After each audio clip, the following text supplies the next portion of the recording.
Hello friends, Heidi here from Rain Country. God is good all the time.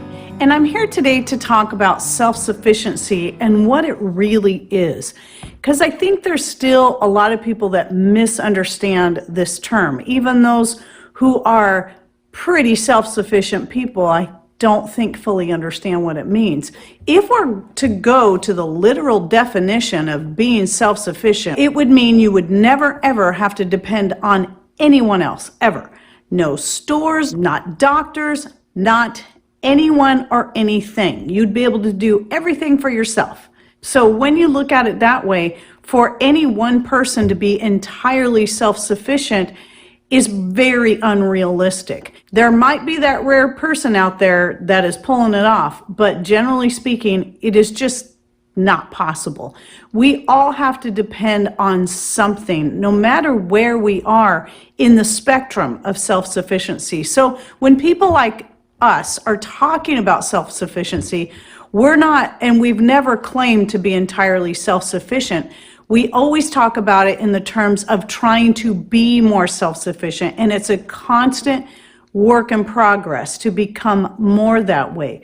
But as we work towards becoming that way, because we're also into being prepared, we still will stock up on things that we cannot currently grow or may never be able to grow.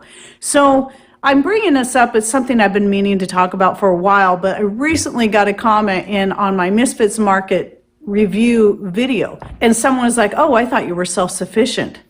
Interesting. And you could tell they were just kind of being smart alecks. But the thing is, it reminds me that I wonder how many people think we're trying to portray ourselves to be someone we're not, because they haven't had time to watch our 1,600 videos that we have out there, or however many it is. And again, it's a work in progress. And I've always been very upfront and honest about the fact that though we do have solar power and we have a lot of off-grid ways of doing different things, from cooking and baking to sewing and more, we also still have public power. Even though we have our own rainwater collection, we're still on city water. And there are very many reasons why this is.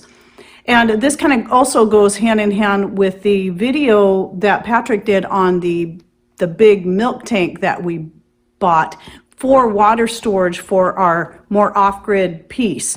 It's going to be totally off-grid that we have. And they thought it was overkill having that big of a tank for water storage, because we live in rain country. We don't live far from the rainforest.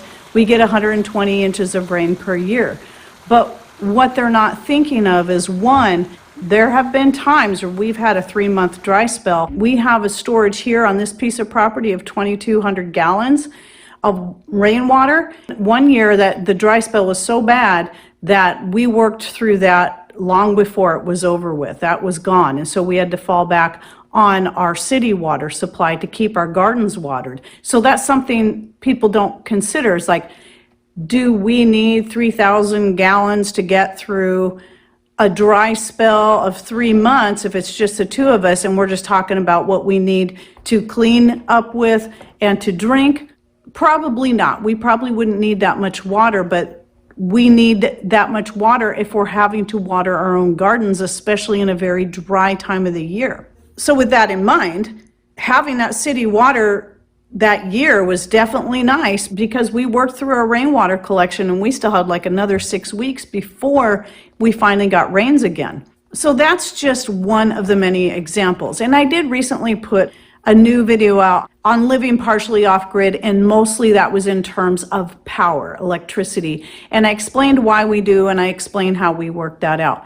But now let me move on to some other topics and just give you a few ideas, just to kind of get you to think. Because some people, I think, sort of kind of fall into a false sense of security on their self-sufficiency, and they think they've totally arrived. Because I've had a lady, a really nice lady, but she came into one of my videos where I was talking about where I had to buy this, that, and the other thing, because we can't grow it. She was talking about, I am so glad we don't have to rely on the store for anything. And I wonder how true that really is, because she might be able to grow everything that they consume, and that's wonderful. I would love to be in that place. But for example, knowing citrus doesn't grow here, that's one of the reasons I'm trying to find ways to use rhubarb and quince, which we can grow, to replace lemon or lime or even orange juice in recipes to get the flavor that we want.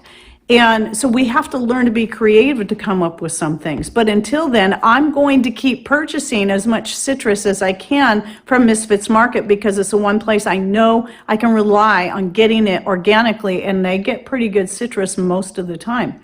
So yeah, I'm going to keep doing that as long as I am able, but I'm also realistic enough to know that there may come a time where I can never get citrus ever again. And so I have to come up with other means to have something similar, or to keep getting our vitamin C, and so on and so forth.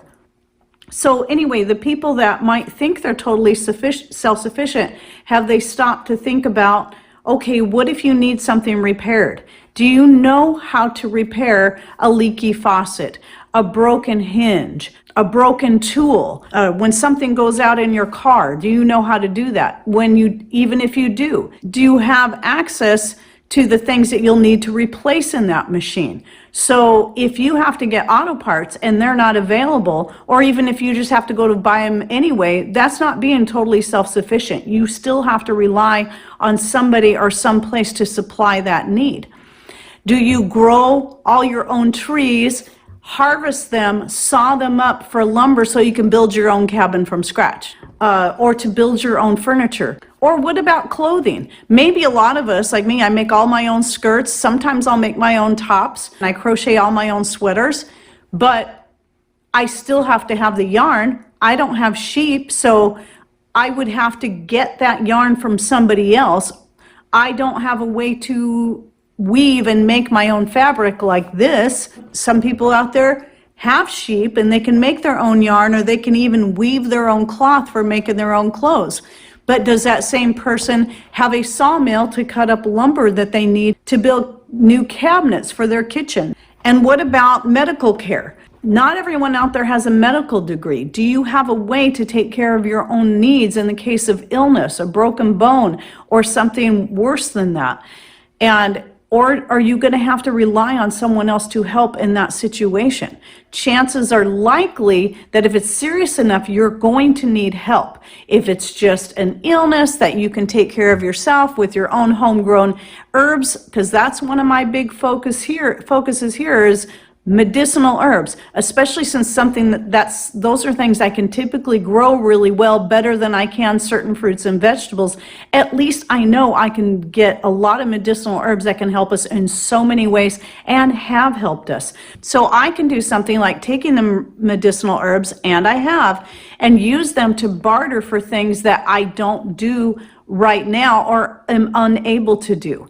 So those people who have dairy animals, I can barter for milk from them with the things that I can either grow, or the skills that I have to make various things. I've done that before too. I have used my skills of crocheting and sewing to make things for other people that needed something in exchange for something that they had. In a lot of cases, it was goat's milk. That was quite often, or eggs before I had my own chickens. We all know the saying, no man is an island. So I think though we need to constantly keep striving and pushing ahead to be as self-sufficient as we can, I think we also need to have the realization that what if this happens and I don't have a way of getting a hold of this particular product, or I can't fix this myself? Like some of you have seen Patrick's videos where he's actually fabricated whole new pieces for automobiles, or even latches for the chicken gates,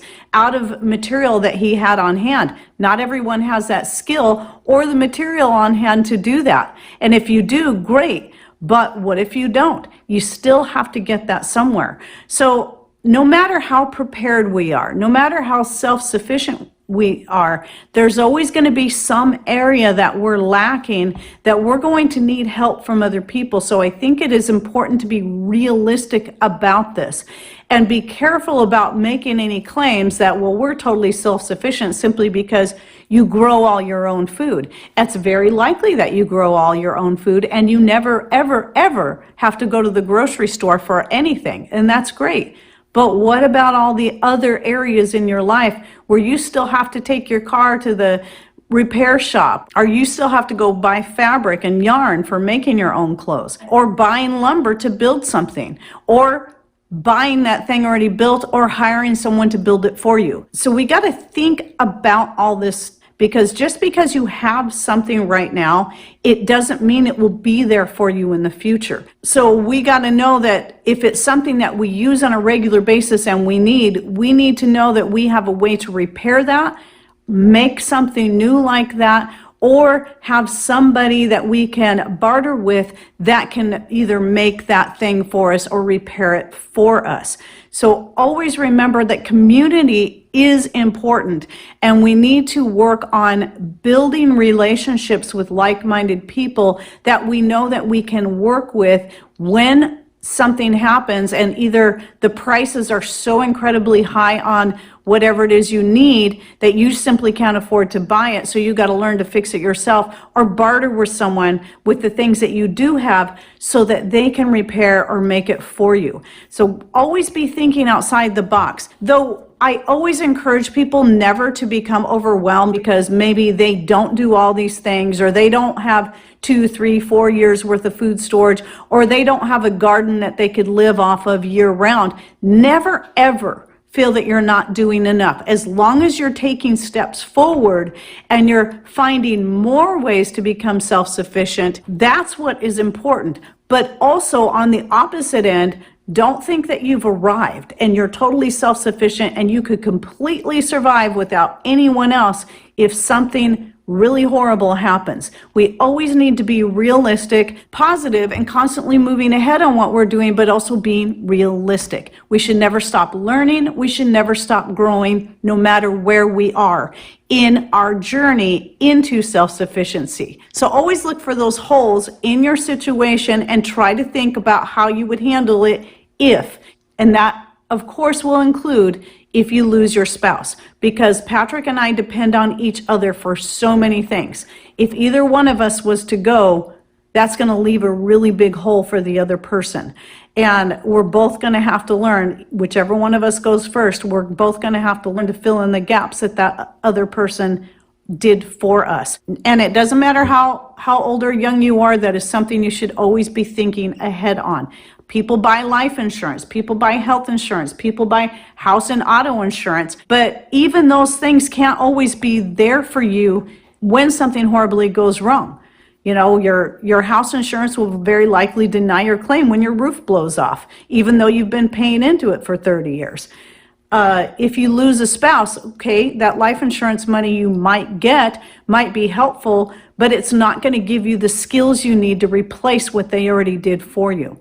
I hate to be negative in any way. I just want people to really think about where they are in their life. And I'm going to say it again, always be working on improving yourself wherever you are, no matter how advanced you believe that you are. And again, even if you're just starting out, don't be overwhelmed and don't feel discouraged or that you're not good enough, because all that's going to do is make you want to quit. We all had to start somewhere.